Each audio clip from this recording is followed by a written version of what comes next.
What's going on with you? What's happening in your life, my friend? On the air or off? We're off the air. We're rolling tape. So this is all on Memorex, so it's all good. Oh, good. Oh. I mean, should I be entertaining or not is my question. I know the feeling. Yeah, I know. Should I put a little tension on you? Put a little heat under you? Yeah. Yeah, it kind of helps. Everything is, it's business as usual for me.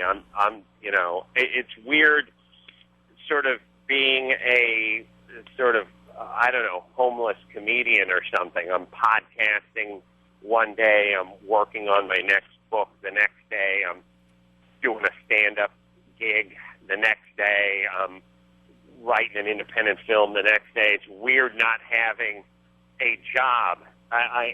Comedy is my job, but I haven't picked a sport really within the sort of overall headline of sports. I should just pick basketball or baseball and get paid, I just end up doing everything, which makes you pretty well-rounded, but you don't get rich doing it.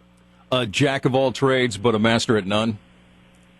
Yeah, except for, actually, ironically, I am a master at carpentry, which is a trade. So I am a master carpenter, but that doesn't pay that well. Hey, so this homeless thing, it could possibly work out for you. Take a look at Ted Williams, come on. Yeah. I mean, this guy. I know. Oh, what a hero with his 7 kids who he doesn't have any contact with and doesn't support financially. That is awesome. He's a shining example for all of us in radio.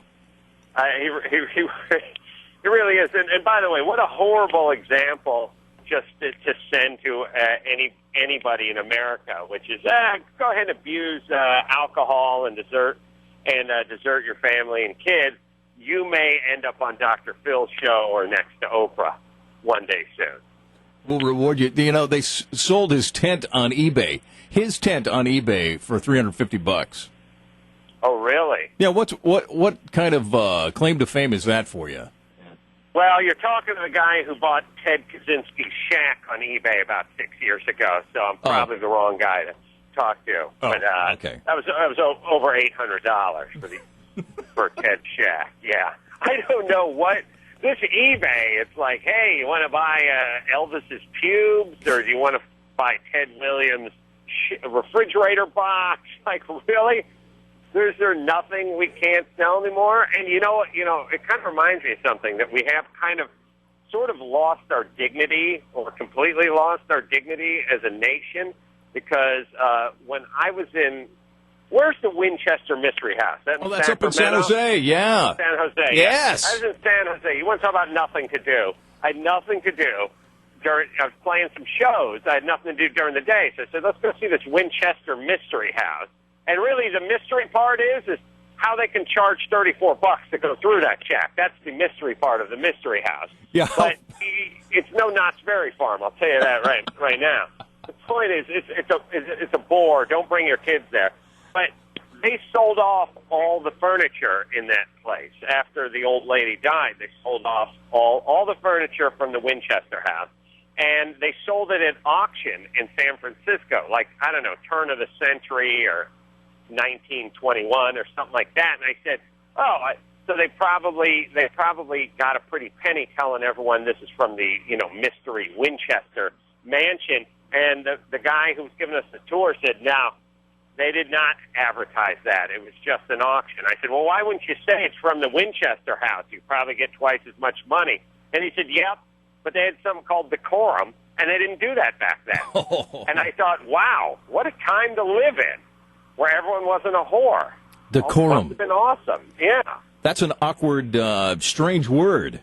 I don't think I've ever heard that before. You've never heard of someone having decorum? Well, it's weird when you're selling decor and talking about decorum. But, people had dignity back then was the point. And if you were the, housekeeper for a famous person, you wouldn't collect their pubes and put it on eBay. What happened in Vegas stayed in Vegas. Essentially, yes. And now it's game on. Oh, man. And speaking of game on, Charlie Sheen, he has a little party, has a couple of friends over. And what happens? Yeah. It's all blown out to be crazy. I know it is, and you know, is pathetic as Charlie Sheen is. Has everyone got to take pictures of everything and put them everywhere? Like, and was Charlie okay with that? Like, here's my whole thing. How much money did TMZ or whoever make from the picture or the sale of that picture, or how much did the person get paid for the picture of Charlie Sheen coked out of his mind in the whorehouse? And if so, if they got compensated, where's Charlie's money? Because he's the star. You know what I'm saying? I mean, it's pretty simple. If you want to take Bruce Willis and tell him to wear your wristwatch and take a picture of it, it's going to cost you money. Money's changing hands. Why is there none kicked back to the principal? Why isn't Charlie Sheen getting rich off all these horrible photos? Why isn't his agent stepping in? Yeah, where's he when you need him? Right, and where's Mel Gibson's agent? When I mean, this is providing tons of content for television shows that have advertisers. So they make money. It's like TMZ makes a bunch of money from advertisers, but they don't have to pay any of the people that are on their network. Hey, wait a minute, not a bad idea. Hey, hold it. Hey. I know. Hey, so you're going to be over the borderline coming up here on the 11th of this month. That I will be, yes. But tell me about it. So what do we expect on the show here? Some of the up-and-coming stuff. All new stuff. Mirth will be made. I'm just going to, you know, my show's a sort of combination of stand-up and sort of one-man show mixed with some audio-visual stuff and a little audience interaction. But if you came last times, it will be a new show from that time. And that's all I can promise you is you will get your money's worth. Well, Adam, I know that I'm going to be bringing my betrothed because that's my promise of a romantic evening for the Valentine's weekend. Yeah, awesome. I'm thinking, oh, well, what's more romantic than an Adam Carolla show?